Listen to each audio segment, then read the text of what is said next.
आपकी खिदमत में सलाम पेश करता है। आप दुनिया में जहाँ भी हैं, मेरे पास तो इस वक्त गुड आफ्टरनून है, तो गुड इवनिंग, गुड मॉर्निंग, जहाँ जहाँ भी आप हैं, खुदावंद आपको सलामत रखे। परवेज़ रोशन एक चैनल है यूट्यूब जिसका नाम है DGA BKK 2020। और अगर आप नए हैं इस चैनल पे, आपने आज फर्स्ट टाइम इसको विजिट किया है या आप तक ये पहली बार आप तक ये वीडियो पहुंची है, वीलॉग पहुंचा है, तो बराए करम आपका करम चाहिए, खुदा का करम तो सब इंसानों के लिए है, लेकिन किसी भी काम को बढ़ाने के लिए वो इंसान ही एक वसीला होते हैं, मीडियम होते हैं, सोर्स होते हैं कि इंसान उसको बढ़ाते हैं आगे। तो आपसे दरख्वास्त है कि आप इस चैनल को, जो कि आपका ही चैनल है, अगर आप भूल गए हैं अभी तक, अगर आपने नहीं इसको सब्सक्राइब किया, लाइक नहीं किया, शेयर नहीं किया, DGA BKK 2020 को ज़रूर लाइक करें, शेयर करें, सब्सक्राइब करें। और आपका कुछ नहीं जाता, कोई मसला नहीं आपको, आप वो जो बेल आइकन वाला बटन है, जो घंटी वाला बटन है, पुश कर दें, उसको दबा दें, ताकि हर आने वाली वो हमारा जो वीलॉग है, हमारी वीडियो है, वो आप तक पहुंचती रहे और आपको आगाही मिलती रहे। जो हमारी कोशिश होती है कि हम बहरहाल आपको वो सच्ची चीज़ें जो दुनिया में और ख़ास तौर पे जो पाकिस्तान के अंदर रूनुमा होती हैं, जो वाक़यात होते हैं, जो बड़े अहम, हर वाक़या ही एक अहम होता है, हर चूँकि हर इंसान एक अहम है, उसकी कोई कोई दूसरी कीमत है ही नहीं। आज सबसे पहले तो जो मैं अर्ज़ करूँगा वो है कि इब्ने मरियम हुआ करे कोई, इब्ने मरियम हुआ करे कोई, मेरे दर्द की दुआ करे कोई। इब्ने मरियम हुआ करे कोई, मेरे दर्द की दुआ करे कोई। तो ये मिर्ज़ा असदुल्ला खान गालिब साहब हैं जिन्होंने ये कहा था। तो आज मैं ये समझता हूँ कि पाकिस्तान के अंदर एक ऐसी मसीहाई हुई है कि जिसने एक पूरे मसीही दुनिया, पाकिस्तान के मसीही नहीं, पूरी दुनिया के मसीहों को अपनी तरफ उन्होंने तवज्जो मबजूल करवाई है। उन्होंने टेंशन ली है, टेंशन उन्होंने तवज्जो हासिल की है, और जिस शख्सियत का नाम है काजी फाइज ईसा।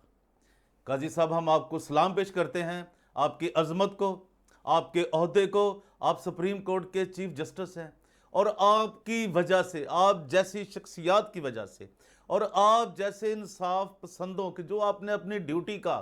हक अदा किया है, एक बार फिर लिबर्टी कॉर्नर से परवेज़ रोशन आपकी खिदमत में सलाम पेश करता है कि आपने जिस तरह एक बेगुनाह शख्स को आज़ाद किया, उसको मौत की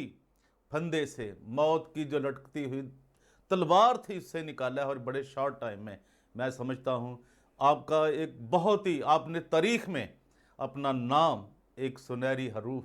क्या सोना तो कोई कीमत रहा ही नहीं, जो आपने बड़ी बात की है, जो आपने बातें की हैं, जो आपने उस फैसले में लिखा है वर्डिक्ट में आपने,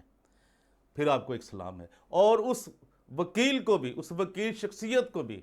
जो कानून के पासदार हैं। अब इस केस में बिल्कुल ही हमें किसी की प्रमोशन नहीं चाहिए, जो पहले नाम आप सुनते आए हैं उनमें नहीं है कोई नाम। ये भी एक बहुत बड़े वकील हैं, ये ना कोई इस तरह का कोई, मैं अब उनका किसी का भी नाम नहीं लूँगा, हमारा मकसद किसी के प्रमोशन नहीं है। लेकिन ये मैं आपको बता दूं कि जो काजी साहब ने अपनी जो बहुत अहम एक इंसाफ के तकाजे पूरे किए हैं, एक बार फिर हम उनको सलूट पेश करते हैं। तो मैं बताता चलूं, ये केस एक जो अब मैं आपको बताने जा रहा हूं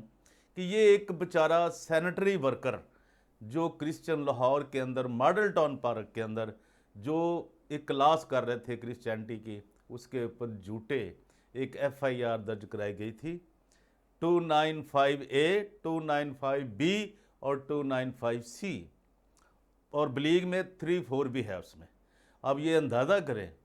और यार उस बंदे की जान छूटी है। वो काजी साहब ने, मुझे याद है कि एक, आप कहेंगे यार ये चूँकि आज ये जो जिन पे बीतती है ना, जिस तन लागे सो तन जाने और ना जाने कोई, तो ये जो एक मुझे शजान के भी एक याद आ रहे हैं जिनका नाम दर्द ईसा था। वो एक बड़े अच्छे अहदे पे वहाँ पे, आप जानते हैं कि ये भी अहमदियों की एक, कादियानियों की एक, वो लोग जो भी कहते हैं, लेकिन पाकिस्तानियों की वो फैक्ट्री थी ये जूस की, तो उसके में होते थे बड़े, तो उनका नाम दर्द ईसा था, तो वो दर्द रखते थे। तो बड़ी देर के बाद चीफ जस्टिस यानी कि मतलब चीफ तो मुझे नहीं मालूम कि वो कब बनेंगे या क्या हालात हैं, लेकिन हमारी दुआ है कि अगर ऐसे इंसाफ मिला लोगों को, दलितों को ख़ास तौर पे, और जिनके ऊपर ये इतने संगीन मामलात हैं, उनको रिहाई मिली, और ये बेबुनियाद जो इन्होंने किए हुए हैं इस तरह के मुकदमात, ये मुल्क तबाही से बचाने की कोशिश की है एक जस्टिस साहब ने, मैं समझता हूँ पाकिस्तान को बचाने की एक कोशिश की है। ये मेरे अल्फाज याद रखे जाए और इसको ऑन रिकॉर्ड रखा जाए। तो अब मैं ये बताना चलूँ कि उस शख्स की जो सलामत मनशामसी है, उसकी बेल हुई है सुप्रीम कोर्ट के जनाब इज़्ज़त माब जस्टिस फायज़, जो काजी फायज़ ईसा साहब हैं, उन्होंने 50,000 के मुचलके की ये भी एक रिकॉर्ड है कि इतनी कम अमाउंट उन्होंने श्योरिटी मांगी है। तो मैं समझता हूँ ये एक अक़लीतों के ऊपर, पाकिस्तानियों के ऊपर, और सबसे कमज़ोर जो सैनिटरी वर्कर हैं उसके ऊपर जो उन्होंने इंसाफ दिया है, मैं समझता हूँ ये हमेशा, जब तक ये दुनिया कायम रहेगी, जब तक ये पाकिस्तान कायम रहेगा, अच्छे अल्फाज से ये लिखा जाएगा। इसके ऊपर जो अखबारात ने अपने वो रिपोर्टिंग की है, मैं आपको वो बताना चाहता हूँ, लेकिन फिर मैं माजरत चाहूँगा ये इंग्लिश में होगी, क्योंकि मैं इंग्लिश अखबार वो कलेक्ट कर सका हूँ, और उन्होंने चूँकि जो ज़ुबान इस्तेमाल की है, वो जो प्रेज़ की इन्होंने, बल्कि अडोरेबल जो है, वो मैं समझता हूँ एक बहुत ही, उन्होंने भी इंसाफ किया है अपनी रिपोर्टिंग के साथ, जिसमें डॉन भी है, द न्यूज़ इंटरनेशनल भी है, समा भी है, और हमारा एक ख़ास जो हमारी क्रिश्चियन दुनिया का एक बहुत बड़ा अखबार है यू कैन, उन्होंने भी जो की है, मैं यू कैन के लिए भी सल्यूट पेश करता हूँ कि उन्होंने भी जो रिपोर्टिंग की है, मैं समझता हूँ उन्होंने वाकई ब्लास्फेमी लॉ के ऊपर अपना हक अदा किया है, और हमें यू कैन से तो यही तवक्को है जो वो हमें हमारी तवक्कुआत के ऊपर पूरा उतर रहा है। तो मैं आपको बताऊं, आज मैं सबसे पहले आपको बताता चलूं, ये जो उन्होंने लिखा है ना जी, न्यूज़ ने, दी न्यूज़ ने जो अपने वन कॉलम की जो लाइन होती है वो जो उन्होंने दी है, वो मैं आपको बताना चाहता हूँ। द न्यूज़ इंटरनेशनल है जी, जो ये तारीख थी कल की, जो जब ये ख़बर चली है, तो 24 अगस्त, जो कि 23 को ये वाक़या हुआ था, उन्होंने उनको उसको बेल उसको आउट किया है ना, सलामत मनशामसी को, जो कि ब्लास्फेमी, जिस पे तीनों ही शिकें, तीनों ही PPC 295A 295B और 295C/34, उस पर वो बेचारा जेल में था, तो उसको ज़मानत पे जो उनको बेल आउट किया गया है, तो ये एक बहुत ही, वो 23 अगस्त था, याद रखा जाएगा तारीख में। तो ये दी न्यूज़ ने जो लिखा है ना जी, वो भी बात बहुत ही कमाल, उन्होंने कहा जी कि suspects bail of blasphemy accused, ये उन्होंने अपनी सुर्खी लिखी है, यानी कि वो कॉलम जो लिखा है उन्होंने उसके ऊपर ना। और फिर एक्सप्रेस ट्राइब्यून ने भी, वो उन्होंने भी ये सारी स्टोरी लिखी है, द न्यूज़ ने भी और द एक्सप्रेस ट्राइब्यून ने भी, उन्होंने लिखा है जी, ब्लास्फेमी सस्पेक्ट गेट बेल, सलामत मंशा हैज़, सलामत मसीह, उनका नाम है सलामत मंशा मसीह, उन्होंने लिखा जी, Salamat Masih has been in jail since January 4, 2021। इसके बाद बिजनेस रिकॉर्डर ने भी इसको रिपोर्ट किया है। सुप्रीम कोर्ट, उन्होंने SC लिखा है, supreme court grants bail to blasphemy accused, the supreme court on Tuesday granted bail to an accused in a blasphemy case subject to submitting surety bonds of 50,000 rupees। मैं इस line को दोबारा पढ़ना चाहता हूँ। The Supreme Court on Tuesday granted bail to an accused in a blasphemy case subjected to submitting surety bonds of 50,000 पाक rupees. इसी तरह हम देखें तो जो हमें मिलती है, ये एक और उन्होंने इसके ऊपर लिखी है, तो वो हम देखेंगे कि जिस अखबार ने ये बहुत ही अच्छी एक ख़बर हमें दी है, तो वो भी मैं चाहता हूँ कि आपको ये सारा, आपको थोड़ी सी समझ आ जाए कि ये वाक़या हुआ क्या था, लेकिन इंग्लिश में ही, चूँकि मैं उसको, उसके मतन को, उसके कंटेंट को डिस्टर्ब नहीं करना चाहता। ए 2 जज bench comprising justice Qazi Faez Isa and justice Syed Mansoor Ali Shah, ये भी बहुत बड़े सैयद बादशाह हैं जी, हम तो यही कह सकते हैं। हम तो हर को किसी को इज़्ज़त और एहतराम से ही बुलाते हैं जो इंसाफ की बेंच पे बैठा है, जो सीट पे बैठा है, जो लोगों को सही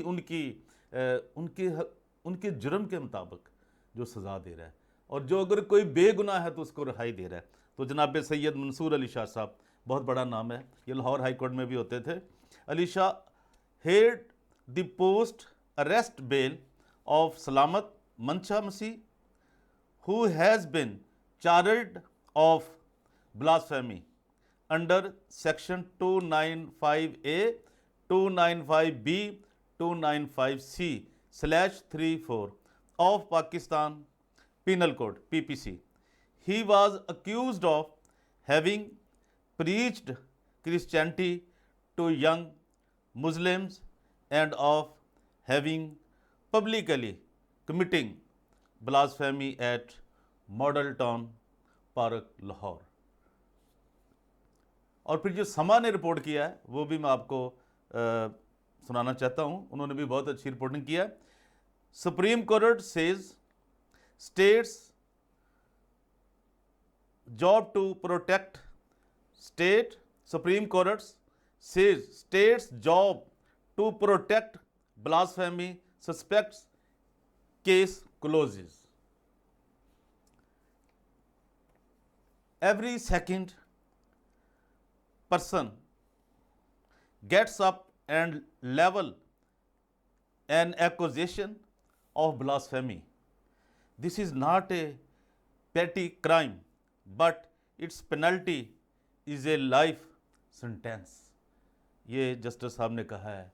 ही सेड, यानी जस्टिस साहब ने, काजी फायज ईसा साहब ने ये कहा है। अब ये अंदाज़ा कर लीजिए, मसीही हों, वहाँ पे बहुत से शियों के ऊपर भी होती है, लेकिन बहुत कम उनको सज़ाएं हुई हैं या उनको कभी प्रिजन किया जाता है। और तो दूसरे लोग भी हैं, अहमदी भी हैं, और भी बहुत से लोग होंगे, हिंदू भी हैं, लेकिन हम काजी साहब को एक बार फिर सल्यूट करते हैं कि उन्होंने ये फैसला देकर और केस को क्लोज़ करके वो तारीख़ में अपना नाम दर्ज करवाया है कि शायद जब तक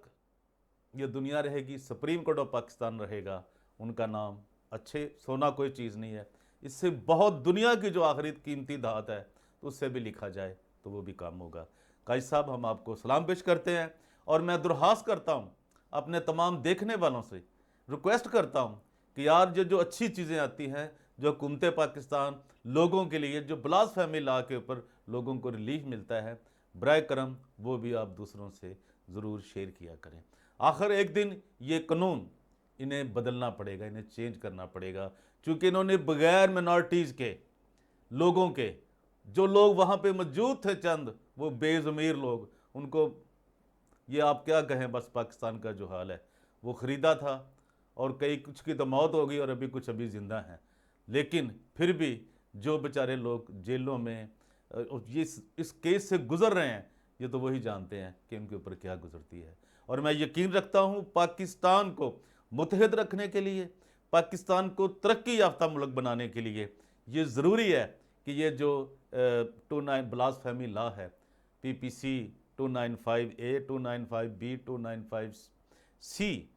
इसको अगर अमेंडमेंट ही कर ली जाए, हम बड़ी देर से कह रहे हैं जनाब, ये रहम कर दिया जाए तो पाकिस्तान को कोई तरक्की से नहीं रोक सकता। लोग एक जानेंगे, तफरीक होने से बच जाएगी, लोग तफरीक दर तफरीक होती जा रही है। ये मेरा आज दुरहास्त है,